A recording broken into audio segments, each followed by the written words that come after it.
Haleluya. Salam dalam kasih Tuhan kita Yesus Kristus buat saudara-saudari sekalian yang diberkati oleh Tuhan.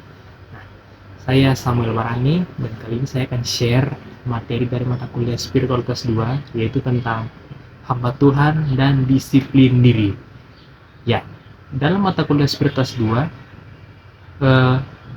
materi hamba Tuhan dan disiplin diri ini lebih secara khusus membahas ke dalam self-control atau penguasaan atau pengendalian diri. Self-control, to train yourself to do something by controlling your behavior.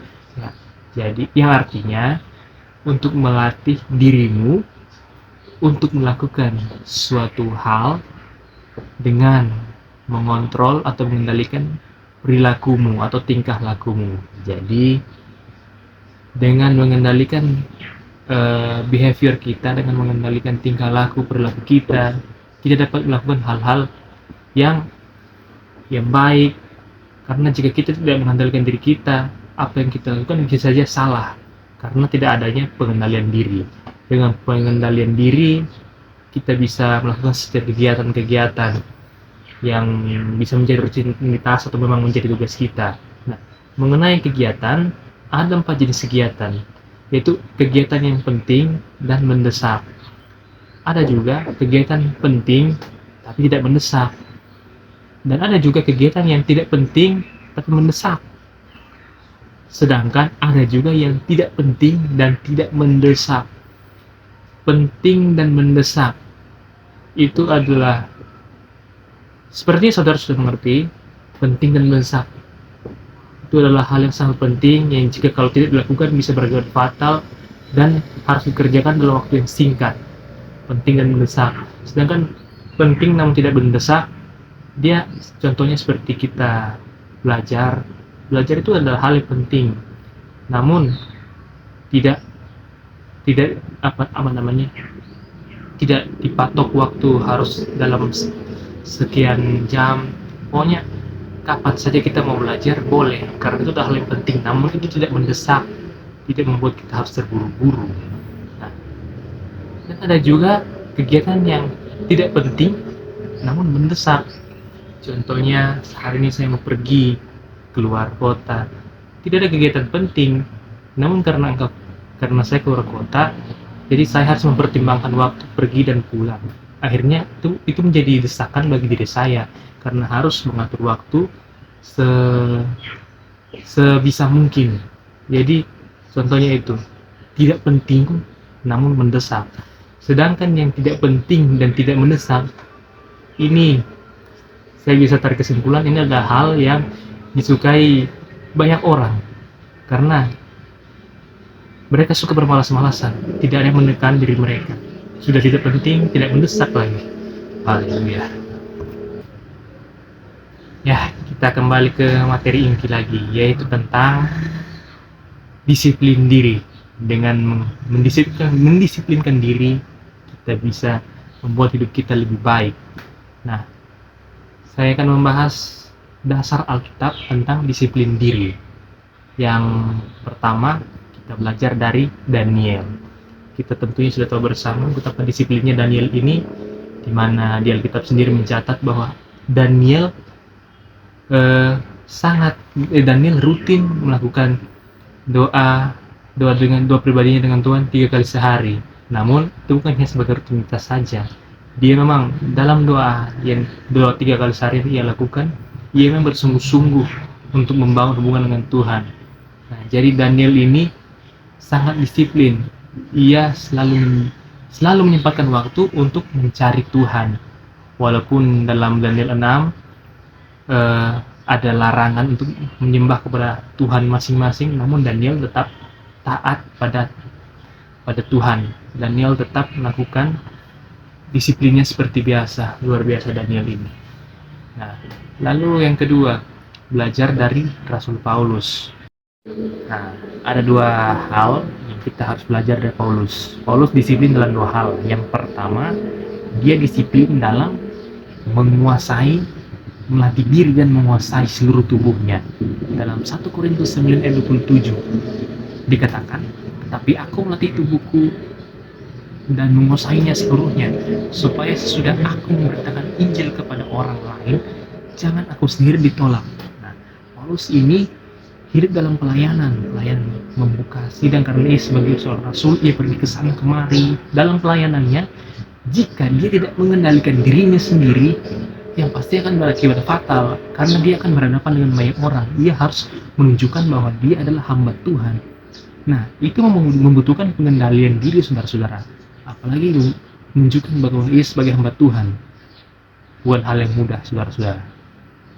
Makanya Paulus mengatakan dia melatih dirinya supaya ketika dia memberitakan Injil, dia tidak ditolak. Karena kita memberitakan firman Tuhan, orang mendengarnya dan orang juga melihat apa tindakan kita. Kalau kita menyampaikan firman Tuhan, namun kalau tindakan kita tidak sama seperti dengan apa yang kita sampaikan, yang kita khotbahkan pada mereka, mereka akan memandang kita sebagai orang yang munafik. Nah, makanya Paulus bilang dia melatih dirinya tujuannya agar dia tidak ditolak. Maksudnya ia pergi menyampaikan firman Tuhan, namun ia juga menjadi berkat dari apa yang ia tunjukkan dari dirinya kepada orang lain. Kira-kira seperti itu, saudara-saudara. Itu yang pertama, melatih diri. Yang kedua, memelihara iman. Dalam 2 Timotius 4 ayat 7 di sana dikatakan, tetapi harta ini kami punyai dalam bejana tanah liat, supaya nyata bahwa kekuatan yang melimpah-limpah itu berasal dari Allah, bukan dari kami. Nah, ini memelihara iman. Iman Paulus, apa yang mereka punya itu semua berasal dari Allah, bukan dari diri kami. Terkadang orang kalau sudah hidup berkelimpahan, mereka jadi lupa diri, mereka lupa dari mana mereka memperoleh harta benda mereka. Namun tidak dengan Paulus, ia tetap disiplin memelihara imannya dengan Tuhan. Haleluya. Dan yang ketiga, contoh pribadi yang ketiga, belajar dari Tuhan Yesus. Nah, ini yang paling utama. Tuhan Yesus adalah Tuhan, dan dia pastinya sempurna. Tidak ada yang lebih sempurna dibandingkan Tuhan Yesus sendiri. Nah, jadi pada Tuhan Yesus kita harus, yang paling utama, kita harus jadikan dia patokan sebagai tokoh disiplin kita. Ya. Lalu mengapa kita harus mendisiplinkan diri agar mengontrol keinginan kita agar tidak menjadi hawa nafsu. Nah, keinginan, kita sebagai manusia mempunyai banyak keinginan, dan kalau kita tidak mengontrol keinginan kita, atau kalau dalam bahasa Inggris saya catat sini need, tidak mengontrol keinginan kita, maka itu akan menjadi hawa nafsu. Hawa nafsu itu luas, saudara. Dan jika kita tidak belajar mengendalikan diri, maka akan bahaya sekali, karena hawa nafsu ini dosanya besar sekali, saudara-saudara. Oh, haleluya. Nah, hawa nafsu ya bisa mencakup makanan, minuman, dan bahkan seksualitas. Nah, itu yang pertama. Agar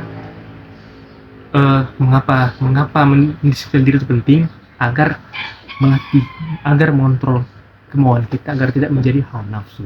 Yang kedua, untuk mengupgrade potensi menjadi kecakapan. Nah,